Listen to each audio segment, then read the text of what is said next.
नमस्कार, तिरंगा AC news में आपका स्वागत है। कृपया चैनल को सब्सक्राइब, लाइक और शेयर करें।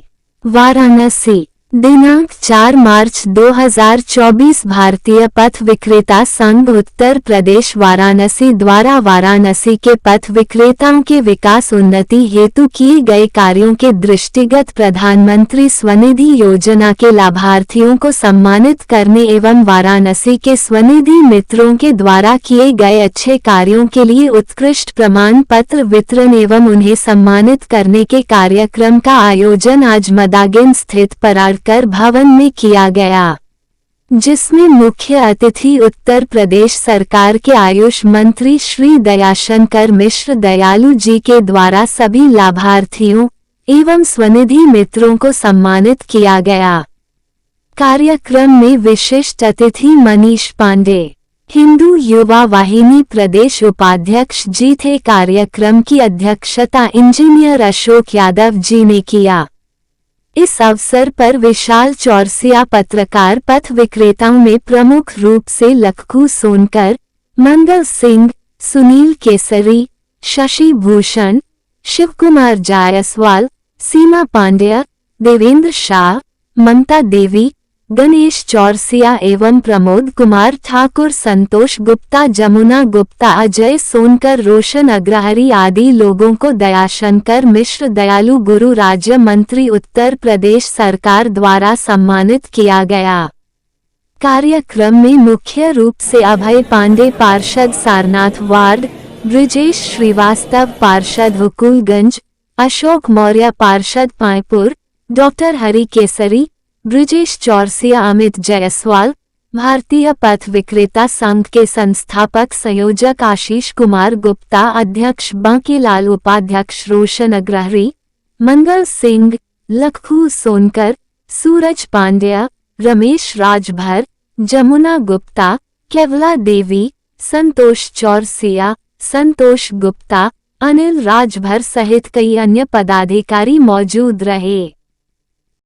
कि बाबा की नगरी में आज उन लोगों ने अपना कार्यक्रम का आयोजन किया, जिनके लिए समाज में लोगों के मन में कभी किसी दौर में अपना रोजगार करने के लिए लोगों को दर दर भटकना पड़ता था। कोई सगा रिश्तेदार, दोस्त, कोई सहयोग नहीं करता था। आप किसी से मांग लेते कि आप भैया छोटा सा कारोबार करना है, कोई मदद नहीं करता था। न रिश्तेदार, न दोस्त, न समाज में कोई। तो फिर आप किसकी शरण में जाते थे?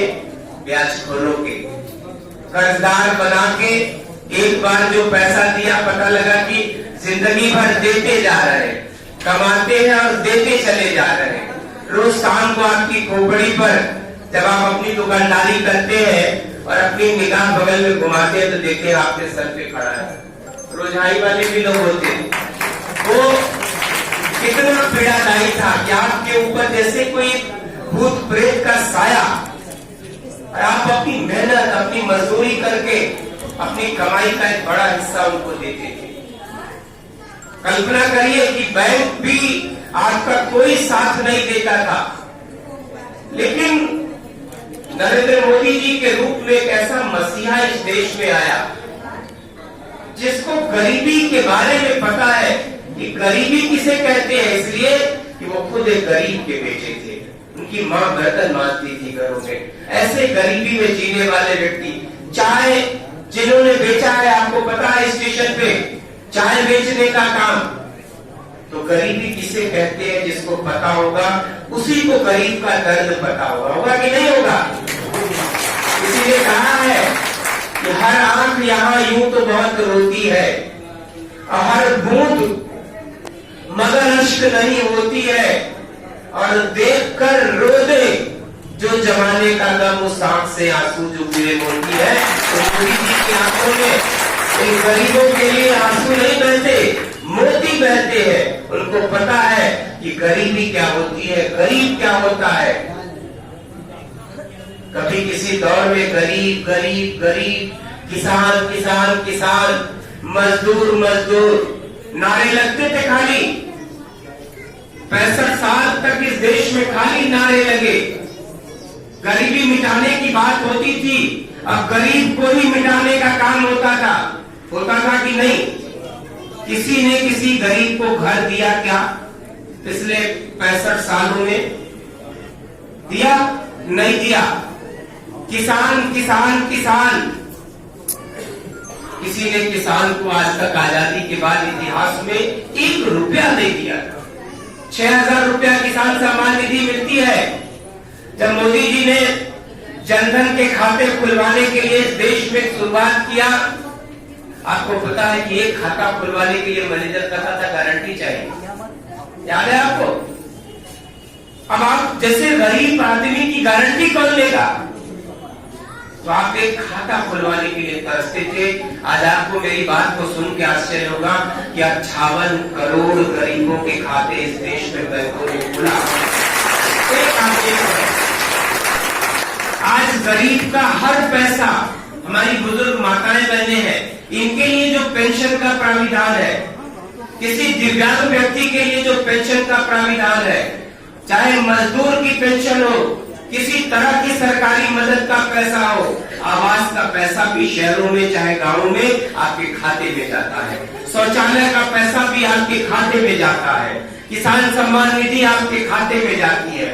स्वनिधि का पैसा बैंक आपको बिना ब्याज का, आपने बताया ना कि 3 तरह की मदद, पहली बार 10,000 जमा कर दिया ईमानदारी से, फिर दूसरे वर्ष 20,000, फिर ईमानदारी से आपने मेहनत करके जमा कर दिया। इसलिए कि आपसे बड़ा ईमानदार कौन है?